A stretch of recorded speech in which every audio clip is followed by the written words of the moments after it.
হে জগতবাসী, আজ আমি শামীম আলী চিশতি আপনাদের সামনে একটি আলোচনা নিয়ে আসলাম। সেই আলোচনাটি হলো যে একটা জিনিস হলো যে মানুষ একটা কথা বলে থাকে যে আমার মনে থাকে না।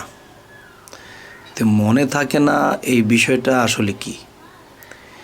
মনে না থাকার কয়েকটা কারণ হলো, একদিকে হলো মানুষের যখন বিভিন্ন টেনশনে থাকে তখন সেই টেনশন নিয়ে ভাবতে ভাবতে আরেকটা সাইড তার মনে থাকে না।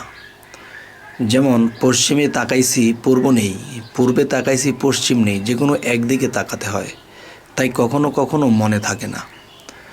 আচ্ছা, আরেকটা বিষয় হলো যে আরেকটা চিন্তাভাবনা ভিতরে আসে যে পৃথিবীতে অনেক অলিয়া উলিয়ারা এসে গেছে, কিন্তু তারা তো আল্লাহর ইবাদত করেছে, তারা তো মহান ব্যক্তি হয়েছে।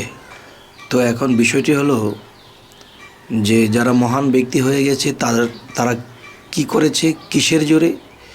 তাদের যেরকম সাধনার শক্তি ছিল তেরকম আল্লাহর নাম ডাক জপ্ত বেশি এবং সাধনা করত এবং তাদের প্রখর জ্ঞান হয়েছিল।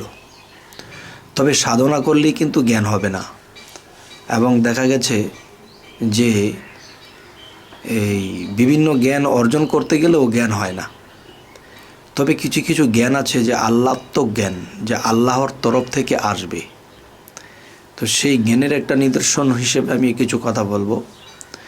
সেটি হলো যে হযরত মুহাম্মদ সাল্লাল্লাহু আলাইহি সাল্লাম যখন হেরা পর্বতের গুহাতে সাধনে ছিলেন, তখন কিন্তু তিনি সাধনাও করতেন, তার নাম ডাক করতেন, ধ্যান করতেন, কিন্তু এতে কিন্তু তার জ্ঞান হয়নি। তবে জ্ঞানটি কিভাবে হলো?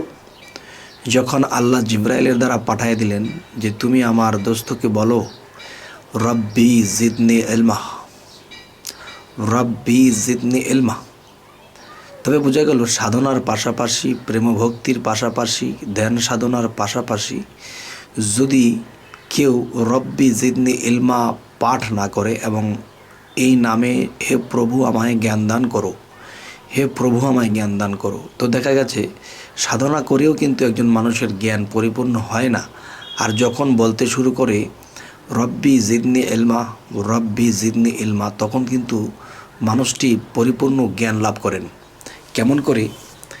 যেমন মানুষ যখন সাধনা করে, প্রেম ভক্তির দেশে থাকে, ধ্যান করে, তখন তার জ্ঞান বাড়ে। কেমন?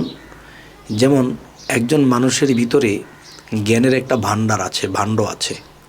এখন সেই ভাণ্ডটা যদি পরিষ্কার না থাকে তখন কিন্তু আল্লাহত্মক জ্ঞান সেখানে আসে না। তো প্রেম ভক্তি এবং সাধনা যদি কেউ করে তখন তার ভাণ্ডটি পরিষ্কার হয়, আর পরিষ্কার হলেই কিন্তু জ্ঞান হবে না। যতক্ষণ পর্যন্ত রব্বি জিদনি ইলমা, রব্বি জিদনি ইলমা টাইম টু টাইম যদি কেউ এই নাম জপনা করে, তখন রব যিনি আমাদের প্রভু, তিনি কিন্তু জ্ঞান এবং গুণদাতা। তিনি এই নামের গুণে সেই তার ভাণ্ডের মধ্যে দেখবে ময়লা আছে কিনা, তখন দেখবে সে প্রেমভক্তি এবং সাধনা দ্বারা তার যে জ্ঞান ভাণ্ড আছে সেই ভাণ্ডকে সে পরিষ্কার করে রেখেছে। তখন আল্লাহ কি করে? রব রূপে তিনি প্রভু এসে সেই ভাণ্ডে জ্ঞানে পরিপূরণ করে দেন।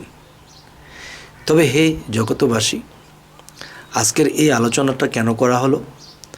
যে অনেকেই বলে যে এত সাধনা করলাম তবু জ্ঞান হলো না, এত প্রেম ভক্তির দেশে থাকি তবু জ্ঞান হলো না।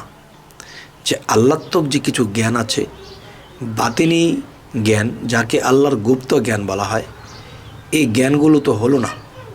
তাই আমি ওই ধরনের সাধকদেরকে, ওই ধরনের পীর মুরিদদেরকে আমি এই কথাটি বলবো যে অন্য সাধনা, গুরু মুর্শিদ ধরার পাশাপাশি, অন্য সাধনার পাশাপাশি যদি কেউ এই নাম জপনা করে সকাল ও সন্ধ্যায় এবং রাতের গভীরে, তখন কি হবে? যে রব্বি জিদনি ইলমা, যে হে রব আমায় জ্ঞান দান করুন, এরকম 3 টাইম করতে করতে কোনো একটা টাইমে দেখা যায় আল্লাহর পর্যন্ত এই নাম ডাক পৌঁছে যাবে।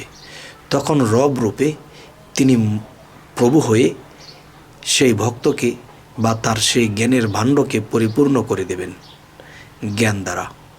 তবে হে জগতবাসী, আমরা এই জগতে এসেছি, কিছুদিন তো বেঁচেছি, তবে আর কিছুদিন বেঁচে থাকব। এর মধ্য থেকে আমাদের বাকি জ্ঞান অর্জন করা, প্রেমভক্তিতে পরিপূর্ণ করা, এটা আমাদের আগ্রহ। আমাদের প্রেমভক্তিতে আমরা সেখানে পৌঁছাবো। আল্লাহ কখনো কাউকে পৌঁছে দিতে আসবে না, কেননা আমরা যখন রওনা দেব তখন আল্লাহ আমাদেরকে সাহায্য করবেন।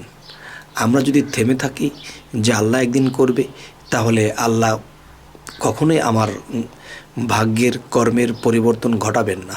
আমি যখন নামব তখন তিনি আমাকে অগ্রসর করিয়ে দেবেন, তিনি আমাকে পথ নির্দেশন দিয়ে দেবেন।